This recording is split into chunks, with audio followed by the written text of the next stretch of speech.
자폐가 너무 이렇게 미화되었다? 일종의 이제 자폐 스펙트럼 장애를 소재로 한 동화다라고는 생각을 해요. 네, 안녕하세요. 내부자들의 정신건강의학과 전문의 오동훈입니다. 김지용입니다. 허규영이라고 합니다. 이 멤버들이랑 같이 유튜브 뇌부자들이라는 채널을 함께 운영하고 있습니다. 예, 봤습니다. 다른 것보다 그 주인공 박은빈 씨 연기가 너무 좋았어요. 이렇게까지 준비가 잘 돼서 고증을 할 수가 있구나 라고 생각을 했어요. 사실 저희가 정신과 의사나 혹은 환자분을 이렇게 등장시켜서 다루는 드라마를 별로 좋아한 적이 없어요. 저희끼리 좀 비판도 많이 하고 맞아요. 좀 할 거면 제대로 만들어야지. 뭐 왜 이러냐. 고증도 안 됐다. 잠은 누가 한 거냐. 막 이런 식의 얘기를 저희끼리도 많이 하고 막 클립으로도 만든 적도 있고 이런데 이번 거는 진짜 크게 할 말이 없다. 되게 잘 만드셨구나 라는 생각이 들었습니다. 근데 이게 사실 다른 드라마랑 조금 다른 게, 다른 드라마는 치료적인 장면에 대해서 저희가 이야기할 게 많았는데 근데 이거는 치료적인 장면보다는 우영우가 자폐 스펙트럼을 연기하는 그 부분에 대한 좀 이야기를 하다 보니까 좀 다르게 보이지 않나. 저희가 이제 셋 다 정신과 의사지만 자폐 스펙트럼 장애라는 거는 특별히 소아정신과 전문의가 더 전문적으로 보는 질환이에요. 그렇죠. 그래서 저는 솔직히 잘 모릅니다. 정신과 의사인데도 깊게 안다고 말할 수는 없고요. 많이 내려놓으셨네요. 여기 전문가 박사님을 그래서 오늘 데려왔기 때문에 자폐 스펙트럼 장애는 이 사회성의 결여를 제일 큰 특징으로 하고요. 크게 이제 두 가지 축이 있는데, 하나가 방금 말씀드린 이제 사회성, 사회적 의사소통이 좀 문제가 되는 부분들, 그리고 또 한쪽이 이제 제한된 관심사와 상동행동이라고 해서 의미 없이 반복되는 행동의 존재, 이 두 가지를 큰 축으로 합니다. 이 두 가지가 아주 유년기부터 나타나서 대인관계라든지 직업활동, 사회활동 같은 것들에 제약을 일으키는 발달 장애를 우리가 자폐 스펙트럼 장애라고 부릅니다.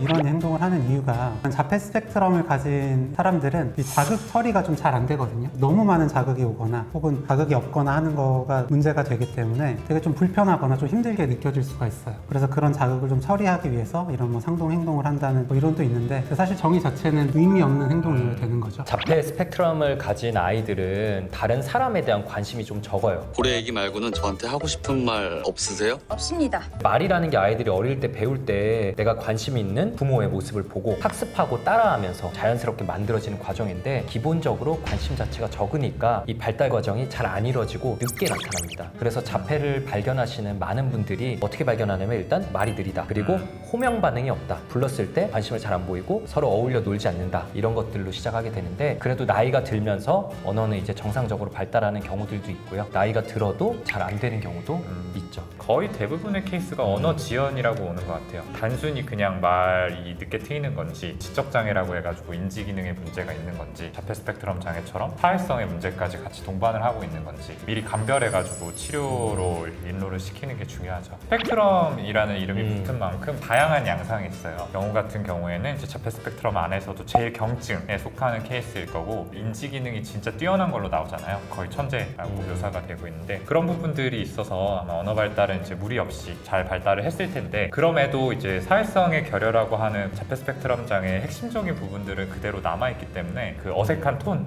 억양 이런 걸로 좀 나타날 수 있고, 몸짓 같은 것도 우리가 이렇게 자연스럽게 되는 게 아니라 뭔가 좀 어색하게 뚝딱거리듯이 이렇게 좀 표현이 될 수 있죠. 그러니까 눈 맞춤 자체가 잘 안 되는 것들은 어렸을 때부터 계속 반복되는 모습이거든요. 또 완전히 소거되는 경우는 드물어요. 거의 어떤 형태로든 조금 희석은 될 수는 있지만 결국에는 특성으로 남아가지고 성인기에도 보여지는데, 그런 부분일 것 같아요. 기러기 토마토 스위스 인도인 별똥별 우영우. 아까 허경쌤이 얘기했던 것처럼 이제 상동행동일 것 같고요. 의미 없이 반복되는 이제 행동이나 또 언어 같은 것들, 이제 그런 것들로 해석하는 게 제일 적절하지 않을까 싶습니다. 이런 친구들은 그러니까 우리가 인지적인 유연성이라고 표현을 하는데, 그러니까 상황에 따라서 조금 다르게 이야기를 해야 된다는 거를 잘 몰라요. 인지기능이 굉장히 뛰어난데도 그 어떤 분위기를 좀 파악하거나 지금 이 상황이 이런 말을 해도 되는 건지 안 되는 건지, 괜찮으십니까? 저는 오늘 운동화를 신고 왔습니다. 이런 것들을 좀 파악하는 능력이 좀 떨어지기 때문에 한번 이렇게 꽂힌 말들을 상황에 상관없이 계속 이렇게 나열하는 특성들이 보여지게 돼요.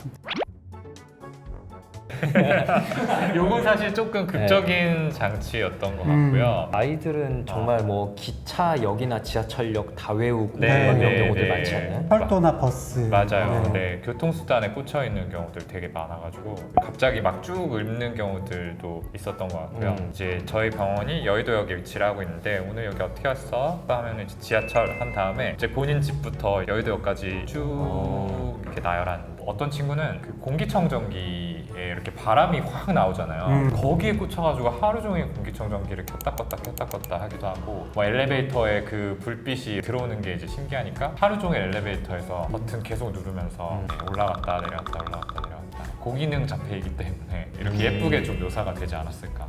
오영훈 김밥 하나 주세요. 김밥만 먹는 이유는 자폐 스펙트럼 환자들이 감각에 되게 예민해요. 음식을 먹는다는 행위가 우리는 크게 의식을 하지 못하지만 맛뿐만 아니라 뭐 식감이라든지 입안에 닿는 촉감 뭐 이런 것들이 다 있잖아요. 근데 그런 것들을 크게 받아들이기 때문에 자폐 스펙트럼 환자분들이 편식하는 경우가 진짜 많아요. 드라마에서 제가 설명된 게 기억이 나는데, 김밥은 믿음직스러워요. 재료를 한눈에 볼 수 있어 예상 밖의 식감이나 맛에 놀랄 일이 없습니다. 재료가 항상 똑같기 때문에 예측에서 벗어나지 않고 항상 일정한 맛을 낸다라고 표현을 하잖아요. 근데 자폐 스펙트럼 환자분들이 그게 되게 중요하거든요. 그 어떤 루틴의 반복, 예기치 못한 상황이 등장하는 거를 정말 어려워하고 힘들어해요. 저는 그 멘트가 되게 이거 고증이 잘 된 멘트네 라고 생각을 했어요.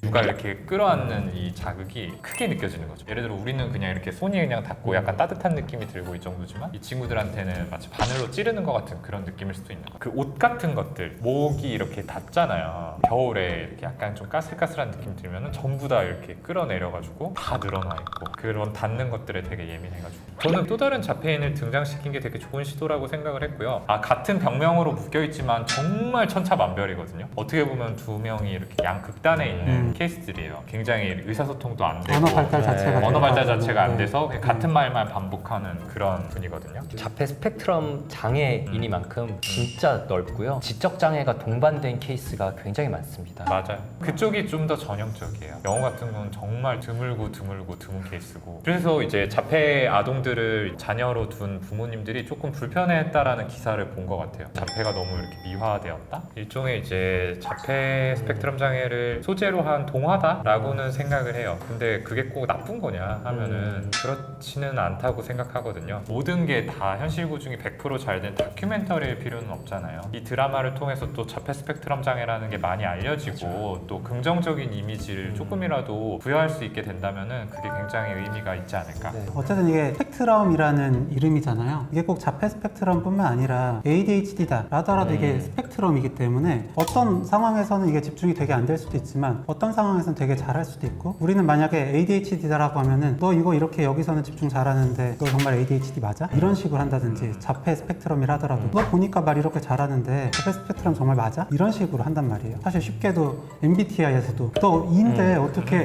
혼자 있는 시간이 이렇게 편해? 근데 사실 그게 아니잖아요. 근데 스펙트럼이라는 게 좀 다양한 면에서 좀 보시면 좋을 것 같습니다. 아니 왜 자꾸 아까부터 말을 따라해요? 하지 마, 반양어. 하지마 반양어.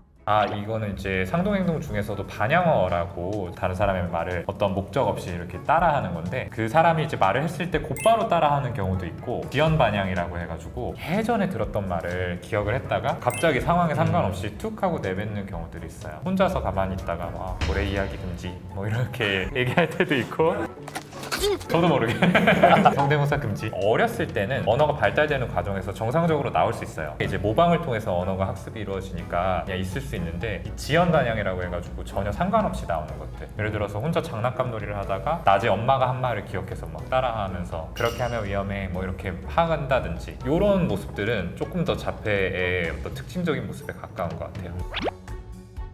아까 말했다시피 스펙트럼이라서 워낙 다양하고 그냥 이거에 꽂혀서 계속 도는 분도 모두 다 이걸 통과 못한다 이렇게 보기는 어려울 텐데, 좀 가능성을 추측해 보자면 회전문을 통과하는 거는 멈췄다가 갔다가 이런 것들을 거의 맞춰가지고 해야 되잖아요. 이런 사회적 의사소통에 좀 어려움을 겪었을 영우가 어린 시절에 사람 많은 곳에서 회전문에 갔다면 상당히 어렵지 않았을까. 그런 게 학습이 돼서 성인이 되어서 이제 혼자 있는 곳에서도 좀 힘들어할 가능성이 있다고 생각을 합니다. 사실은 원인이 명확하게 규명되어 있지는 않아요. 특정한 유전자에 돌연변이가 생겨가지고 뭐 생긴다라는 이론도 있고요. 출생 전에 체에 뭐 어떤 세균들이 이런 것들을 일으킨다라고 하는 이론도 있어서 굉장히 좀 다양합니다. 근데 원인 불명이고 태어날 때부터 발현이 정해져 있다라는 게 좀 확실한 것 같아요. 그래서 좀 안타까운 게 이제 자폐 진단을 받게 되면은 그 부모님들이 굉장히 자책을 많이 하시거든요. 내가 뭔가를 좀 잘못해서 이렇게 되지 않았을까라는 생각을 하시는데, 특히 이제 양육적인 측면에서 뭔가를 조금 더 자극을 주고 좀 더 내가 잘했으면은 이런 문제가 안 생기지 않았을까라고 많이들 얘기를 하시는데, 그럴 때 꼭 그런 문제 아니다, 이거는 진짜 태어났을 때부터 정해져 있던 거라 자책하시지 말아라 라고 말씀을 드립니다.